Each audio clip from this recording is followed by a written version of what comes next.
čia valais. Labą dieną. Labą dieną ir jums. Mes esame, jeigu dar nežinojote, Bostono Kravas. Mes esame Formulės 1 oficialus atstovas Lietuvoje, ar bent jau YouTube. Ir mes norim jums pristatyti šią rubriką 2 dienos po lenktynių. Darėm 1 diena po lenktynių, bet matom, kad kažkaip labiau susistovi naujienos. Taip. Ir kažkaip yra patogiau ir geriau iš tiesų 2 dienas po lenktynių filmuoti, tai tokį rebrandingą padarė. Tai sveiki atvykę. Sveiki atvykę, tai pasibaigė, sako, grįžta sūnai paklydėliai, nes vis tik tai bolidų vairuotojai yra vyrai, kol kas, tai grįžta į Europą. Į Europą grįžta bus Emilijos Romanijos trasa, o buvo išvykę į Ameriką laimės ieškoti, amerikietiškos svajonės. Kinija. Ai, tai jie visai Europai nebuvo, ne šiais metais? Jo, tai buvo tik tai bandymai. Teisingai. Tai dabar pirmasis etapas 7, bet pirmasis Europai. 6 jau praėjo, iš 24 6 praėjo, 4 lenktynių, tai McLarenai vėl nuskynė 1-2 vietas, pakalbėsime apie lenktynės. Tai jie jau dabar irgi pakalbėsim, jau gerokai išsiveržė į priekį. Ir pradėjo, mane tai nustebino, šiaip tai net nežinau, kokio statuso yra Verstappeno tėvas, Josas, kad šeimininio statuso. Jį pakankamai dažnai cituoja žiniasklaida ir jis dalina interviu.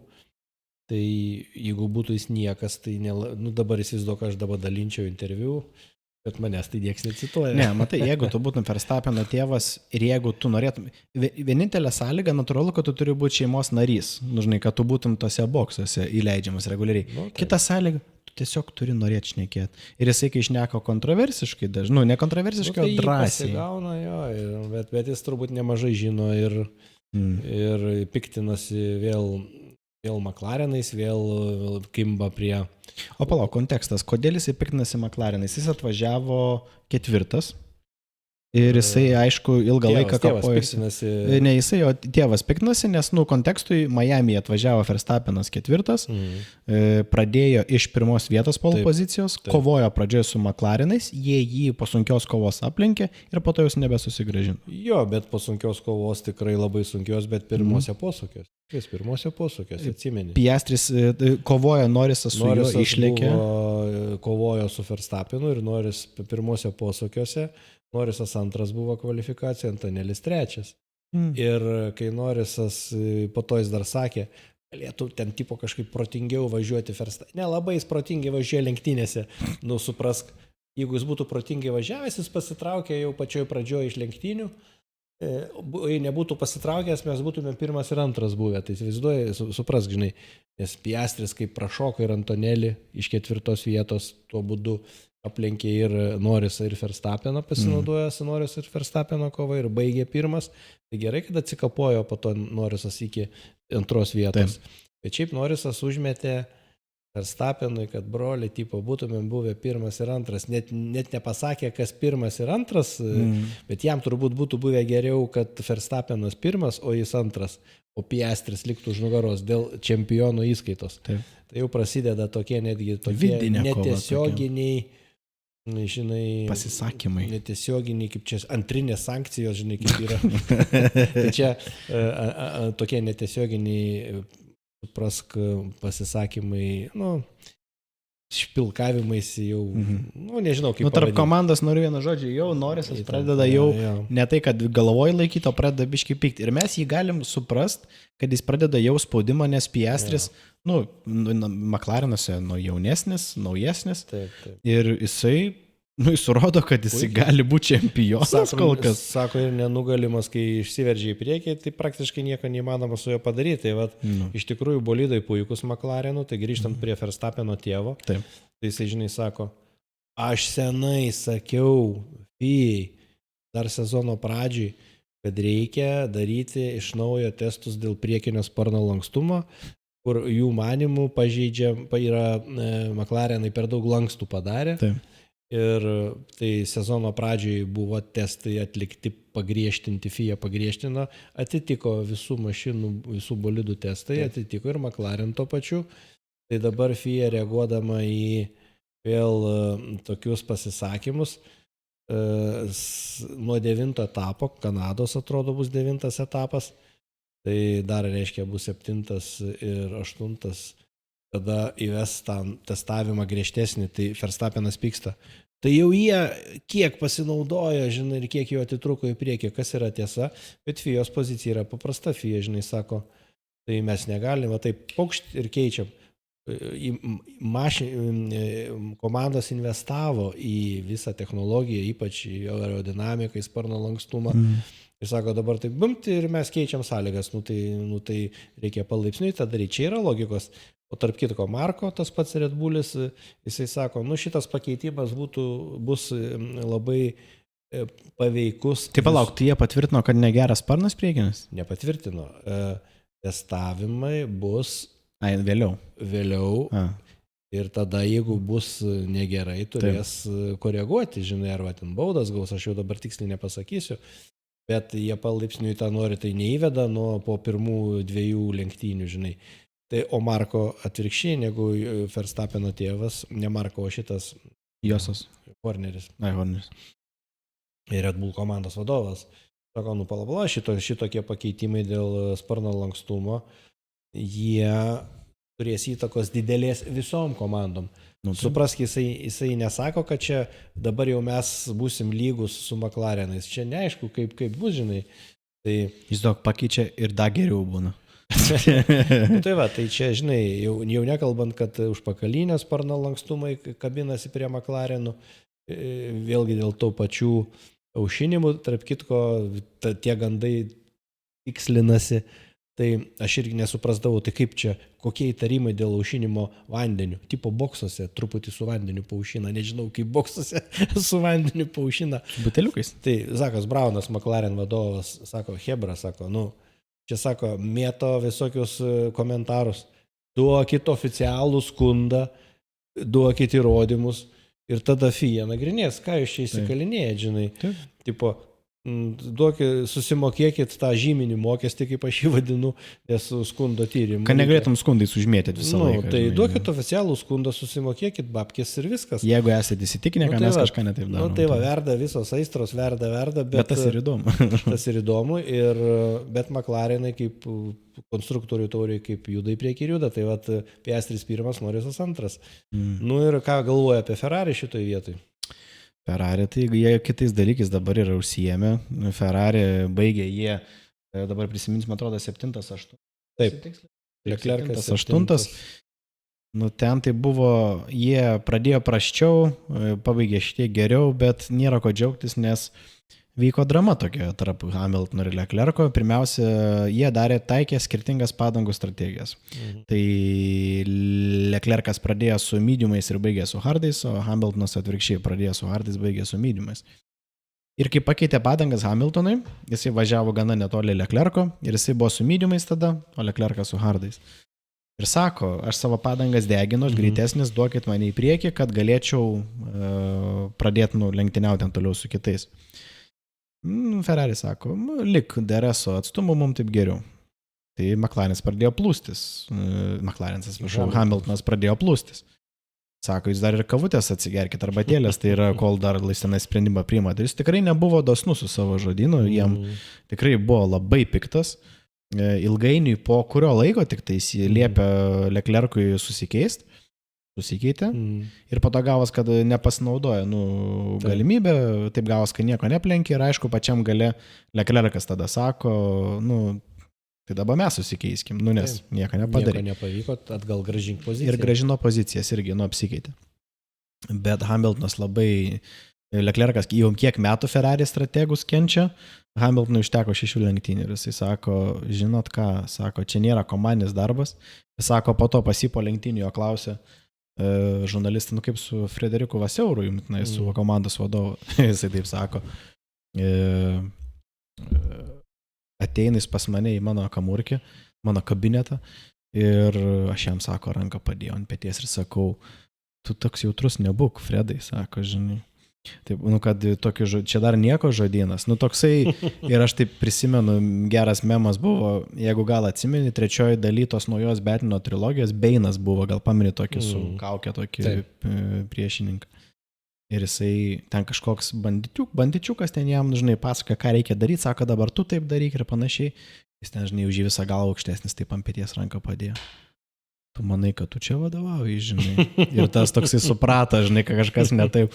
Ir čia panašiai tikriausiai, žinai, Hamiltonas jau savo, figūrą, žinai. Gal jis Batmaną žiūrėjo. Ir jisai, žinai, irgi taip. Bent jau taip sako, kad tai buvo. Tai esmė tame, kad Hamiltonas pradeda jau, kai sako, jaunims flexint ir jisai savo respektą, savo autoritetą. Ir jis, žinok, labai, palygint, dažnai kartais būna metus prakenčia kažką. Hamiltonas kažkaip, girdėjau darbę, kai su kolega šnekėjau, sako, kad tai Hamiltonas nuo pirmų lenktynių jau sako, jau neapsikentė su Ferrari. Tai čia negaliu šito nei patvirtinti, nei paneigti, nes neatsimenu, kad būtų tokių išaiškų. Šiaip labai kultūringai, kaip sakėm, seras Hamiltonas, bet šaunu, kad jis netyli, aišku, nori rezultato, negali tylėti. Bet strategija, kažkaip sunku italams su ta strategija. Ir atrodo, tiek metų ta pati problema. Ir atrodo, aš suprantu, kad tu negali paimti, va taip ir pakeižinai visų dalykų, žinai, atleisti ilgamečių darbuotojų, tai paprastai suras profesionalų kitų, nėra, nesimėto visur tie lenktynių inžinieriai. Bet kartais atrodo, jeigu matai, kad pas tave, aš suprantu, kad mes nesam formulės pasaulio žinovai, net toli gražu. Ir yra tų žmonių, kurie vidinius reikalus žino, tai jie tikrai turi daugiau to supratimo, kas vyksta viduj. Bet, taip atrodo, kiekvieną kartą, kai tu po lenktynių žiūri, vis atrodo randam kritikos Ferrari strategam. Taip, čia keista, nes jau kaip ir liktai mes nesam šitie gurų, kurie žinotumėm, bet taip kažkaip plika akimi matosi, po to matai komentarus. Mes sakėme, tai keiskit, ko jūs laukiat, jeigu kol Hamiltonas akivaizdžiai greitesnis, tai praėjo 3-4 ratai, jis važiavo purvino oro sraute paskui Leclercą ir jo padangos praradinėjo su kiekvienu ratų sukibimą. Ir atrodo, ar tikrai 4 ratų reikia sugalvoti? 4 ar 5, nežinau, ir po to, tai pasikeiskit pozicijom. Tada pasikeitė, jau viskas, jau jis nebegali nei Antonelio pavyti šešto važiuojančio. Taip. Ir Leclercas tuo pačiu, kadangi važiavo atsilikęs pakankamai toli nuo Antonelio, jis nedėvėjo taip padangų smarkiai. Ir viskas, po to vėl turėjo gražinti vietą, kažkoks nesąmonė. Tai šis tada reikėjo neleisti keistis, ir tiek žinių, ar pavėluoti keistis. Toks stumdymasis labai jau juokingai vaikiškai atrodė. Su Sainzu dar galėjo šitą apsikeisti, nes irgi sakė, tai dabar Sainzas už tave sako atsargiai, tai gal man ir su juo sako apsikeisti poziciją. Tai vos neapsikeitė, šiaip matai, pačioj pabaigoje Sainzas labai puikiai važiavo Williamsui, tai Sainzas pabaigoje jau norėjo lenkti. Taranavais ten jau praktiškai. Truputį susidūrė, bet teisėjai tarp kitko nenubaudė Sainzo, nes išvelgė, kad abu buvo kaip ir lyg ir vienodai kalti. Taip. Nors man atrodė, kad gerokai Sainzas kaltesnis, bet tipo jam nepaliko. Tipo važiavo, Hamiltonas išvažiavo iš savo įprastos trajektorijos, žinai, ir tada yra kaip yra. Tai šitoje vietoje Leclercas sako, mes tikrai nesipykstam su Hamiltonu, nes jį matyti irgi erzina. Jis ir sako, tiesiai sako, labiausiai tai erzina, kad bolidas neturi potencialo. Tai čia nėra prasmės pyktis jam. Tuo labiau, kai jie nekovoja dėl čempiono titulo, kaip Norisas su Piastriu. Tai jiem ten nėra ko pyktis. Jiem tarpusai dėl to kelių taškelių, aišku, visada yra lenktynininko ego, tas yra suprantama, bet kai pagalvoji kontekstas. Tarp 7, 8, 6, 7 vietos, tai koks ten skirtumas, jeigu aplamai bolidas tikrai nei to nėra pajėgus ir strategija dar. Tai geriau tada komandai draugišką strategiją taikyti, žinai. Tai toks, bardakas, galima pasakyti. Duhano gaila, dar tarp kitko, nepasisekė jam lenktynėse, patyrė avariją, nebaigė lenktynių, ir dabar jau šnekama, kad... Duhanui palauk, padanga jam buvo. Alpinė, jo. Avarija, kaip čia sakyti. Vis tiek kontaktas buvo, nesėkmingai. Ir kalba, kad Kolapinto, dabartinis atsarginis vairuotojas jau startuos. Bet Duhano neplanuoja atleisti, būtų atsarginis pilotas, bet žinai, atsarginis pilotas tai pats kas nieko, tai šitoje vietoje šiaip tas Džekas Duhanas šiaip atrastas, nežinau, iš kur iš čia atrastas. Mums čia reiktų labiau pasidomėti, pasakius, nes aš... Formulės ten mažesnių lygių, Formulės 2, Formulės 3, gerai važiavo, gal neblogos vietos buvo, tai tikrai jie visi gabūs yra, bet kai mes tie giliai nesidomim F2, F3, F4, tai sunku ir pasakyti, kuris čia iš tikrųjų turi daug, reiškia, talentų. Darbo pokalbiai dar galų gali pas jos irgi bus. Aš esu samdęs žmonių, kurie, žinai, ateina per pokalbį, atrodo, žinai, nusiteikimas puikus, žinai, kompetencijos ten, žinai, kaip tam reikalai, žiūrint, ko tu ieškai, kokio specialisto, kompetencijos yra viskas kaip ir tvarkoj, prašo labai, racionalios algos, tai ką galim leisti kaip kompanija, žinai, ir taip toliau. Vienu žodžiu, viskas gerai. Kartais būna, jeigu per saldžiai suokia, tada tu irgi, matai, kad kažkas ne taip, bet, žinai, viskas kaip ir gerai. Ir per pirmą pokalbį, aš kaip vadovas, tada dažnai, kalbamės. Čia gal po poros savaičių. Norėčiau apie algą, sako, pasikalbėti.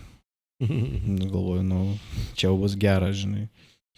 Aš norėčiau persiderėti, žinai, sako. Aš taip galvoju. Ir, žinai, ir taip akis, tik tai, žinai, galvoju, ir po to jisai dar buvo, kad tas žmogus, jisai turime savo reikalavimus tam tikrus darbe, kaip reikia tą darbą daryti, yra vertinama. Ir jis geras specialistas buvo, viskas tvarkoja, bet aš tą darbą 6 metus dirbu, jisai pusę mėnesio ir jis, žinai, sakau, čia galėtų būti va taip, čia galėtų būti va taip, jeigu optimizuoji tą, bus taip. Ne, nereikia, sako. Aš tada galvoju, gerai, supratau. Tai ir, žinai. Tai vienu žodžiu, ką norėjau pasakyti su šitą ilgų pasakojimą, tai kad galbūt Duhanas per darbo pokalbį vis tiek tu turi įsivertinti, žinai, pasirodė puikiai ir po to jie mato, kad realiai tu, jaunuoli, galbūt neturi tai, ko mums reikia, arba mes neturim tiek laiko tau vystyti ir mes turim kolapinto kandidato, kur dabar nėra oficialiai patvirtinta. Bet, kaip ir visi jau plius minus rašo, kad viskas aišku. Jis sezoną pabaiginėjo vietoj Ricardo, man atrodo. Ir jisai buvo, mumis patiko. Jo, jis gerai važiavo. Tai jis realiai važiavo, jis realiai darbą įrodė. Aš tai norėčiau biškiai su to darbo pokalbiu, tai manau sutiksi, kad jų darbo pokalbis tai yra jų lenktynės, kuris mato būsimieji darbdaviai. Bet ar tu nevertintum lenktynininko nusiteikimą? Ne tai, kad aš noriu lenktyniauti, bet kaip jisai derasi, kaip jisai šneka. Bet manau derasi vadybininkai šiaip visi turi vadybininkus. Gal dėl vadybininkų. Dėl sutarties sąlygų. Bet kad šnekasi vienareikšmiškai, jo žiūri psichologinį tvirtumą. Tikrai yra pokalbiai tiesiai apie algą, turbūt nešneka ten sutarties sąlygas, ten greičiausiai derasi vadybininkai. Bet jo yra tie darbo pokalbiai, bet aš manau, kad jie matė ir Duhano rezultatus, ir Antonelli rezultatus matė, tai Antonelis ne veltui paimtas ir tas pats Birmanas, jis aišku ir buvo pakeitęs ir Sainzą Ferrari'ose visai sėkmingai. Tai gal neapsistojam ties tuo, tik tai gal reziumuojant lenktynės.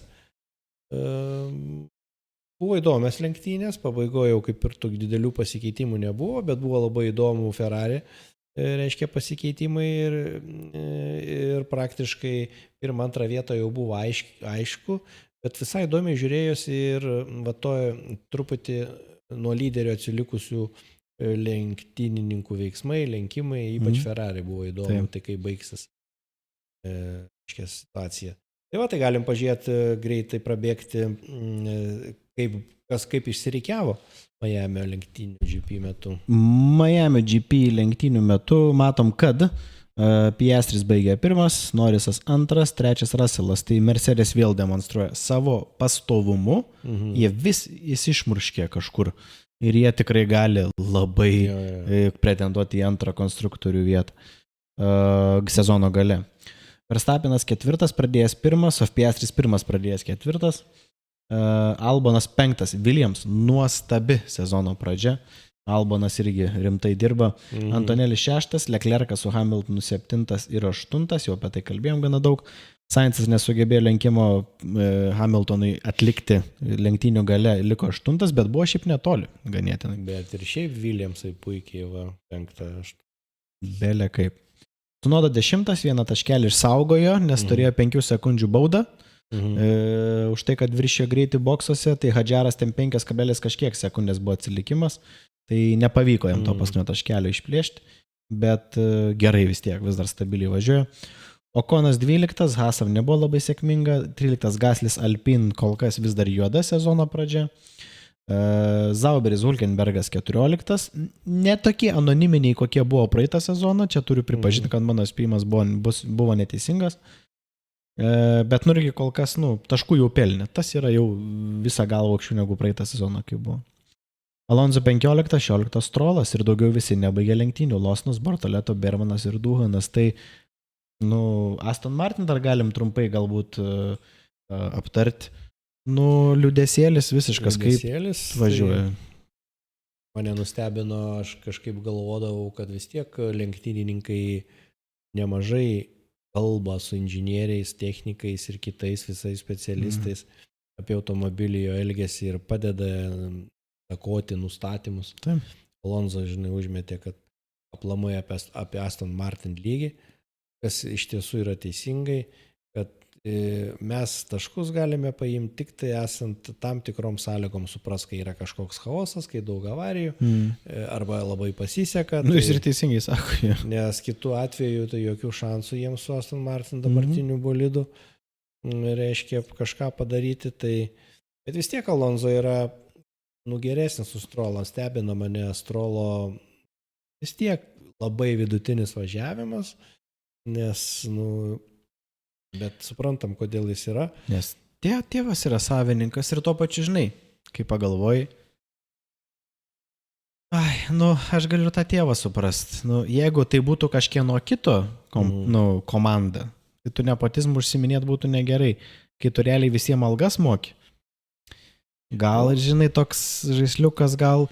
Ir tuo pačiu man toks, ar tikrai kažkas įsės į Aston Martin bolidą dabar vietoj Strolo ir bus visiškai kitaip. Jo, gali būti, kad nieko stebuklo čia nebūtų. Aš tik taip daug besiplėsdamas vis nepasakiau, kad Alonso nustebino, kalbėdamas apie ne kažką su Aston Martin, stebina, kad dėl automobilio aš neturiu ką pasakyti, nes ne tai, kad aš neišmanau apie jį, bet su juo tvarkosi komanda. Nelabai aš ką galiu pasakyti. Vairuoju aš kiek galiu gerai, bet iš kitos pusės jisai yra tas jau senosios kartos labiau vairuotojas, natūralu. Nes jau jisai senas. Vyriausias amžiumi, kad tikrai tuo metu vyravo tai, kad tu tiesiog vairuodavai bolidą, būdavo aišku pilna tų mygtukų, nustatymų ir ką tik nori. Matai, ir inžinieriam irgi tuo metu irgi pasakodavo. Jo, bet gerokai mažiau negu dabar viskas tobulėja, čia normalu. Tai sako, aš stengiuosi kiek įmanoma vairuoti tai, ką aš sugebu ir sako, kai aš jau matysiu, kad nebesugebu, pasitrauksiu, net nelaukęs, kol manęs paprašys, kas yra logiška.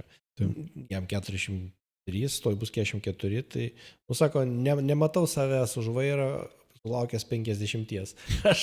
Bet matau save už vairo, sulaukęs 60. Bet šiaip kaip pagalvoju, netiek ir toli nuo 50, bet dar 7 sezonas drąsiai. Dar jis turi sutartį kitiem metam, tik neaišku, ar sutartis kitiem metam yra jo kaip piloto, ar kaip komandos kažkokio patarėjo, Žiūrėsim, šiemet jis tikrai baigs, nes šiemet jis tikrai, jisai už Strolą važiuoja ir toliau geriau. Matai, irgi, Alonso, irgi iš tos pusės teisingai, jisai brėžinių neduos komandai kaip aerodinamiką sutvarkyti. Vis tiek tai kažkas yra atsakymas. Tai mane ir nustebino, kad aš įsivaizdavau ir iš kitų pilotų pokalbių, visokių interviu, kaip jie kalbasi su inžinieriais, kaip jie komentuoja ten kai kuriuos techninius niuansus, aerodinaminius ten. Alonso paprastai, mašina ne mano rūpestis, nieko negaliu jums pasakyti. Čia kaip pamatysit per tam tikrus vaizdo medžiagą, kurią mes patalpinsim kažkada YouTube artimiausiu metu. Irgi darbuotoja klausė, o kodėl čia būtent taip ir... Čia ne aš parašiau. Ne aš parašiau, ne mano reikalas, ta prasme. Yra kas rašo. Yra kas rašo. Tai kaip specializuojasi visi savo rolę. Galim greituoju būdu pereiti tada po 6 etapų, po ketvirčio lenktynių, kaip vairuotojai išsidėstė. Pilotai vairuotojai išsidėstė. Bim. Štai. Čempionato lyderis Piastris priekyje nuo Norriso yra 16 taškų, prašau. 131 prieš 115. Tai jau Norisui reikia, panikuoti nereikia, bet dar ilgas labai sezonas, bet po truputį auga persvara Piastrio, tai žiūrėsim, kaip bus toliau. Verstappenas drąsiai trečias, 99 taškai, atsilieka nuo Noriso per 16 irgi, tarp kitko. Ir net taip, jau ir Verstappenas daug atsilieka nuo Noriso atitinkamai. Kiek jis nuo Piastrio? Nu, jo. Ir Russellas, tarpu, nuo Verstappeno atsilieka tik 6 taškais. Šaunuolis, Russellas šiaip šaunuolis, tyliai, ramiai Mercedesai, bet kopia aukštyn.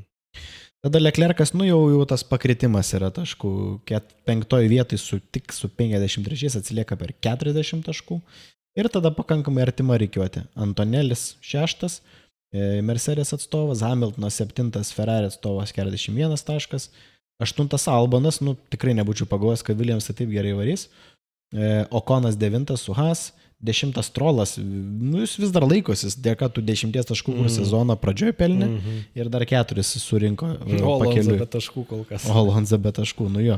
Ką čia sakai, kuris čia geresnis vairuotojas? Tai Tsunoda 11, 12 Gaslis, 13 Sainzas, Hulkenbergas 14, 15 Bermanas, Hadžaras yra 16, Alonso 17, tik tai be taškų ir visi šitie 4 paskutiniai be taškų Lawsonas, Duhanas ir Bortoleto. Tai man tai smagu už Sainzą, kurio Ferrari atsisakė, kad jis su taškais ir visai gerai varo.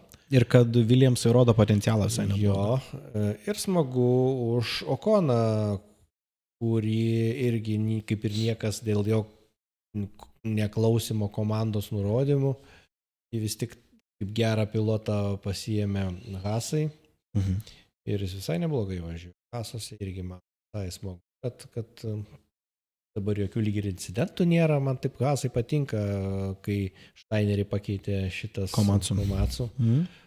Matyt, ta rytietiška kultūra, tokia intelektas, jisai, nežinau, aišku, bet matyt, ramybė visą laiką vyrauja. Arba tiesiog, žinai, kaip žmogus irgi kitų. Subalansuotumas, nes tu tokiais šūksmais ar ten tokiais emocijom nelabai Steinerio asmenybė tokia impozantiška, bet tokia... Taip, niekas negali nuneigti, kad ir kartais ir tokių reikia, žinai, ir jis tikrai nemažai padarė, užaugino Haasą. Taip, būtent. Šalia jo ir tas pats Komatsu, kaip technikos tuo metu vadovas augo. Bet yra kaip yra, tai va. Ir teisingai visakai, jis tuo metu užaugino, tuo metu jis buvo reikalingesnis vadovas negu koks dabar yra Komatsu. Tam, kad Komatsu dabar galėtų tokiu stiliu vadovauti, Steineris turėjo užauginti tą komandą. Tai aš tikrai Steinerį nepykstu ne per kur. Ir dar keletą minučių komandos, kaip... Pažiūrėkime komandas. Taip, tai McLarenai jau virš 100 taškų pirmi. Tai jau 105 taškais, tai jie lieks ir nulieks tikriausiai į pirmą vietą konstruktorių tauriai. Mercedes yra, negaliu sakyti, kad jau visiškai ramiai antri, bet jie yra antri per 30, aš skaičiuoti nemokėjau, 30 tai tu geriau sakyk, kiek turi antras ir kiek turi trečias. Bet aš sugebėjau dabar teisingai pasakyti. Mercedes antri, treti, Red Bullis atsilieka per 36 taškus, Ferrari nuo Red Bullio per 11 ketvirtoje vietoje būdami, Williamsai 5, 37, kadangi kuo toliau to sunkiau rinkti taškus tom komandom, tai čia yra respektabili labai pozicija. 3-7 atsilieka? 3-7 turi Williams ir nuo Ferrari atsilieka, jau ten pakankamai daug, ten per 57. Tai daug. Kaip jiem. Haas yra 6 su 20 taškų, 7 Aston Martin vis dar Strolo dėka šiaip. Kad ir kaip stumėm, kol kas Aston Martin ne paskutinė Strolo dėka. 14 taškų su 8 taškais. 8 yra Red Bull dukterinė komanda Racing Balls. Alpine yra 9, bent jau ne paskutiniai, 7 taškais ir 6 taškais Zauberis. Kik Zauber Ferrari. Tai aišku, surprizų nėra kažkokių. Ir... Surprizų nėra, tai Braunas, Zakas Braunas, McLarenų vadovas komandos sako, taip, sako, mes gerai atitrūkę, bet sako, tikrai nesam garantuoti dėl konstruktorių čempionų. Sako, visko gali būti, bet jisai ir pasakė, kad taip, vis tik tai sunku surinkti 100 taškų netaip lengvai jie renkasi 100 taškų, taip. kur dabar komanda pirmauja. Jeigu ir suprastėtų tą formą, nu, tai vis tiek jį nekristų į paskutinę vietą. Tai šitoje vietoje jau kažkaip ir galima tikėtis, kad jie bus greičiausiai pirmi, bet kova dėl antros, trečios ir ketvirtos vietos ir toliau neaiškiai. Tai čia daug kas gali kaip pasakyti. Ir visada gale viskas, įdomu būna, nes per vieną tašką ir kelis gali labai smarkiai situaciją pasakyti. Ką, tai tada praktiškai skaityk trumpai ir pašnekėjom ir susitiksim dar kitą sekmadienį, 16 val. Emilija Romanija, 7 etapas Europo, Italija. Grįžtam į Europą. Ačiū Jums, pergalė bus mūsų. Pergalė bus.